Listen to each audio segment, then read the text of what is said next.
Hey everybody, Jim here. Welcome back to Mad Panic Gaming, where today I hope you're ready for plenty of running and or gunning, because we're about to take a look at some absolutely awesome arcade run and guns, some of which had console ports, and some that never saw a release outside the hallowed halls of an arcade. Such is the case with our first game, Konami's Aliens from 1989, which is not only one of my favorite run and guns of all time, but also one of my favorite movie license games ever, and it's so fitting that Konami developed it, considering how much inspiration they took from the Alien series when crafting Contra.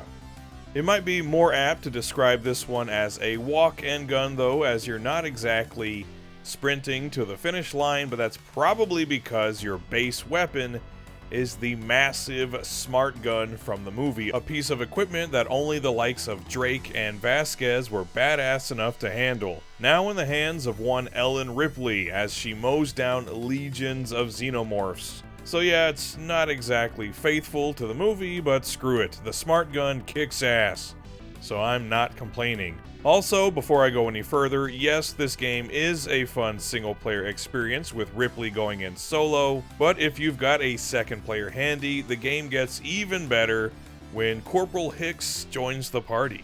In addition to your smart gun, various weapon power-ups are available, including a three-way shot, a missile launcher, and my personal favorite, the flamethrower, which rips through xenomorphs like a hot knife through butter. Something else of note, instead of just having the same enemies thrown at you over and over, which would get a bit boring after a while, this game invented some entirely new creatures to spice things up. You'll be confronted with flying xenomorphs, which is the stuff of nightmares, an armored xenomorph that rolls around like the armadillo from Mega Man X, and even a pair of electric-powered xenomorphs that give you one hell of a shock.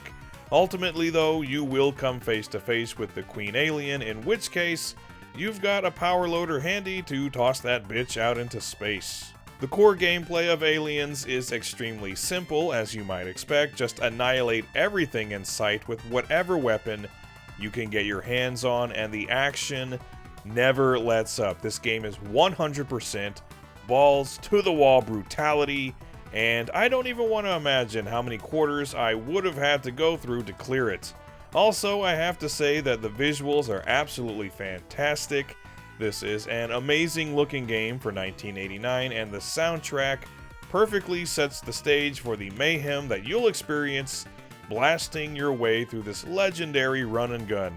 If you've never played Aliens before, you are missing out big time, because Konami definitely poured everything they had into this one. Play this game immediately, because it's awesome. That's it, man. Game over, man. It's game over.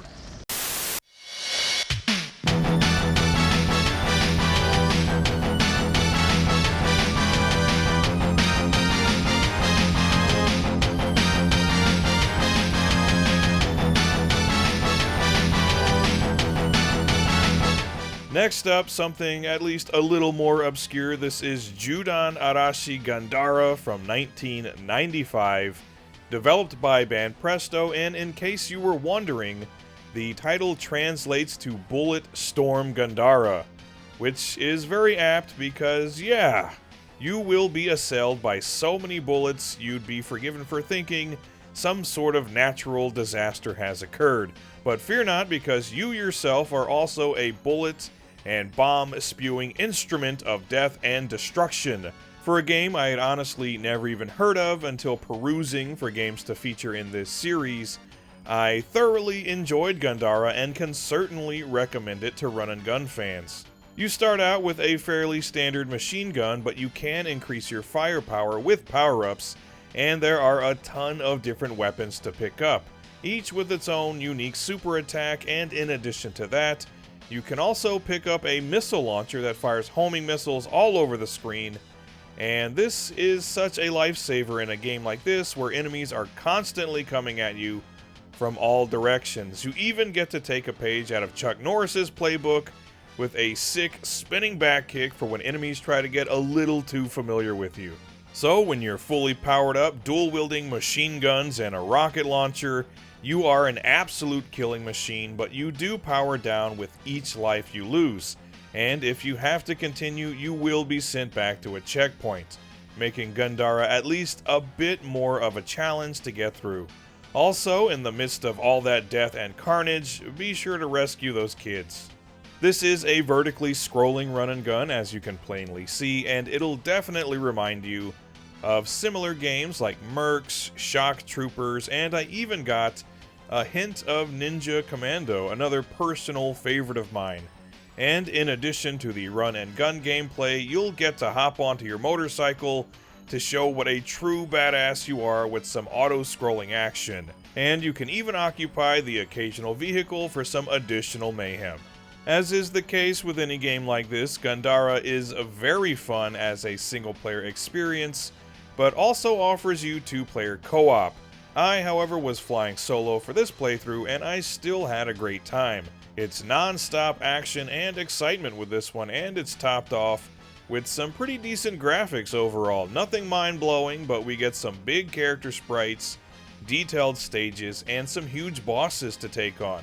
The soundtrack is honestly the weakest aspect of the game, and it's mostly drowned out by the sound effects anyway, but aside from that, this is one run and gun that gets my personal seal of approval for kick-assery and badassery.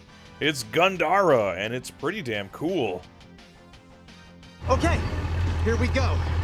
Are you ready? Totally badass.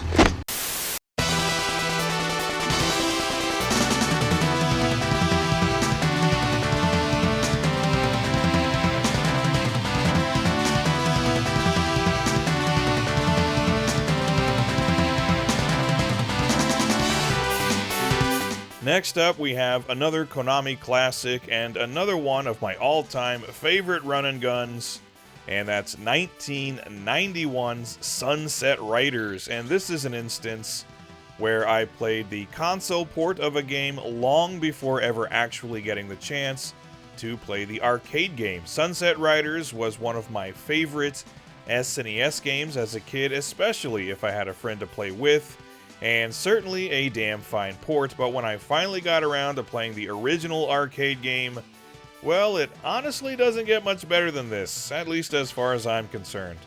If you've never played Sunset Riders in one form or another, first of all, shame on you, but second of all, play it immediately if you enjoy run and guns, because it can best be described as kind of like a Contra game, but with cowboys. And if that doesn't sell you on it, I don't know what will.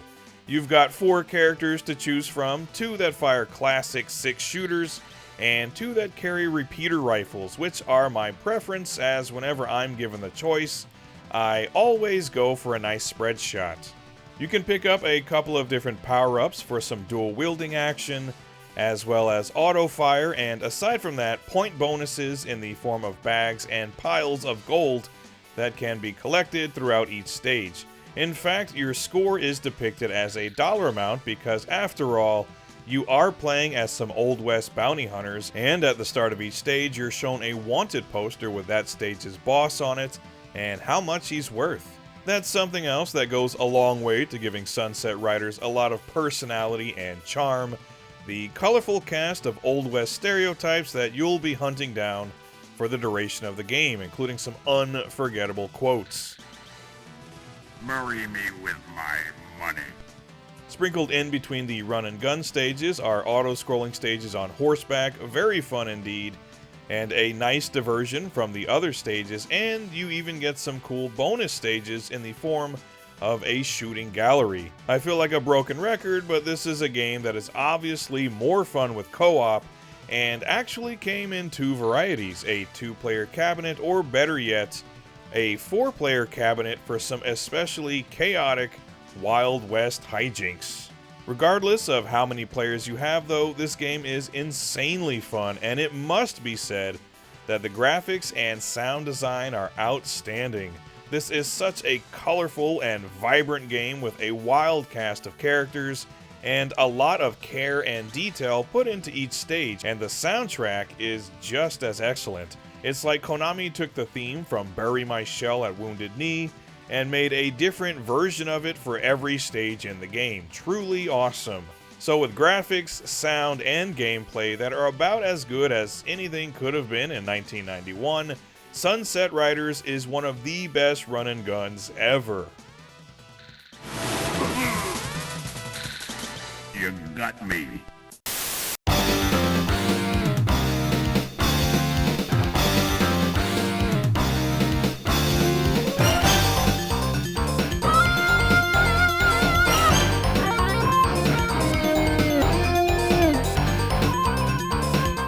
Next up, since you really can't have a discussion about run and guns without mentioning at least one Metal Slug game, let's go back to where the series began with the original Metal Slug from 1996. And it's odd that even though this is the game that started it all, it's probably the one game in the main series that I've played the least, and in many ways, it feels like more of a prototype for what Metal Slug games would later evolve into, especially if you go back to this game after first playing some of the sequels. This is a series that over the years has jumped the shark in more ways than I can count, and despite how intense and crazy the first game can be, it's weird to say that it's without a doubt the most tame that the series would ever be. There's still plenty of shooting action, big explosions, and legions of enemies to annihilate, all with some absolutely outstanding graphics and sound design. But in this case, you have 2 playable characters to choose from instead of 4. Eri and Fio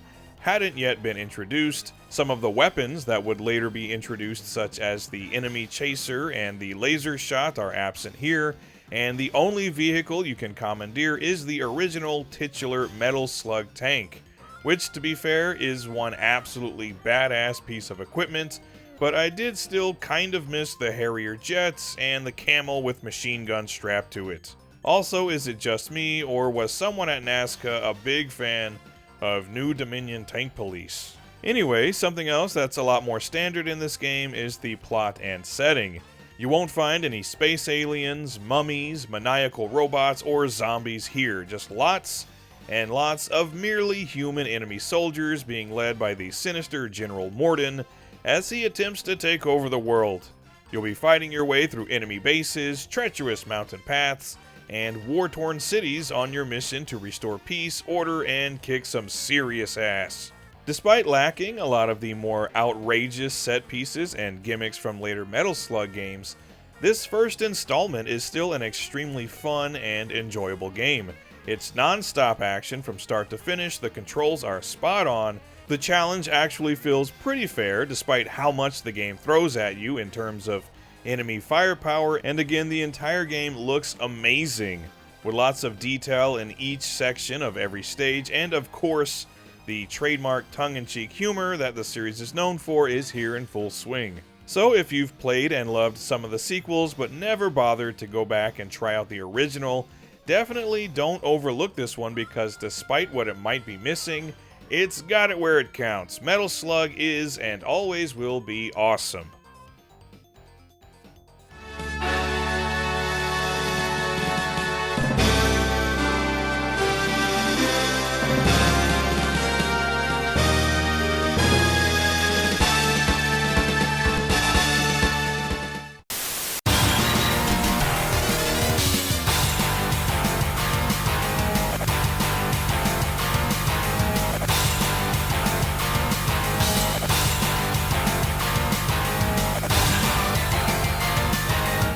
Last but certainly not least for this video, we have another game that I only played for the first time very recently, and it immediately became one of my favorite run and guns, and that is the ever so badass Gun Force 2, aka Geostorm, which was released in 1994 and developed by Irem. And if you were thinking that it looks an awful lot like Metal Slug, you'd be correct, as most of the staff that worked on it would later form Nazca Corporation and begin work on the Metal Slug series. Oddly enough though, Gun Force 2 goes way further than the original Metal Slug in terms of the sheer insanity of the gameplay. Hell, it outshines even some of the Metal Slug sequels in that department. For example, instead of having just a pistol as your base weapon, you start out with not one, but 2 heavy machine guns that can fire in multiple directions, and from there you can get equipped with flamethrowers, lasers, and more vehicles than you can shake a grenade at. I was seriously impressed by just how much firepower this game gives you right out of the gate. It's almost as though Irem looked at what was available in games like Contra and Shock Troopers and said, we can do better than that. You'll get to play around in various kinds of tanks, jump on stationary guns for some added firepower, and even commandeer a couple of flying craft for some aerial combat, which is especially cool. Also, you'll still be saving POWs in this game, same as in Metal Slug, but instead of emaciated bearded guys, you'll be saving babes, which, depending on your preference, is something of an upgrade. One thing I will say though, Gunforce 2 is certainly more difficult than Metal Slug, that's for sure. And it's not as though Metal Slug is an easy game or anything, but this game just throws everything in the kitchen sink at you immediately, and only gives you 2 lives per credit. There are tons of enemies coming at you at all times, bullets flying everywhere, and the bosses pack a ton of firepower and take forever to kill, making this kind of like the Danmaku version of a run and gun. It's brutally difficult, but it's so fun and so kick-ass at the same time that you don't really mind, especially if you're playing a ROM instead of dumping endless quarters into a machine. Bottom line though, I don't think this is a game that was ever meant for a 1cc. Aside from the epic gameplay, as you can see, this is a great looking game, and much like In the Hunt, is a game that had the Metal Slug look before Metal Slug was a thing. Great graphics and a pretty damn good rockin' soundtrack coupled with some explosive sound effects just make this game that much better. But at its core, this is one seriously awesome run and gun. One of the best, in fact. And if you've never given Gunforce 2 a try, drop everything, run to your nearest arcade and or ROM sites and tell them, give me Gunforce 2 or go to hell. It's that damn good. That looks entertaining. Oh, yeah. So that's it, everyone. Those are 5 awesome arcade run and guns. So let me know down in the comments what are your memories with these games, and for the next video, what run and guns should I cover, because there are a lot of them, and they're almost always great fun, so definitely chime in on that. And until next time, thanks for watching Mad Panic Gaming, and stay awesome, everyone. Goodbye.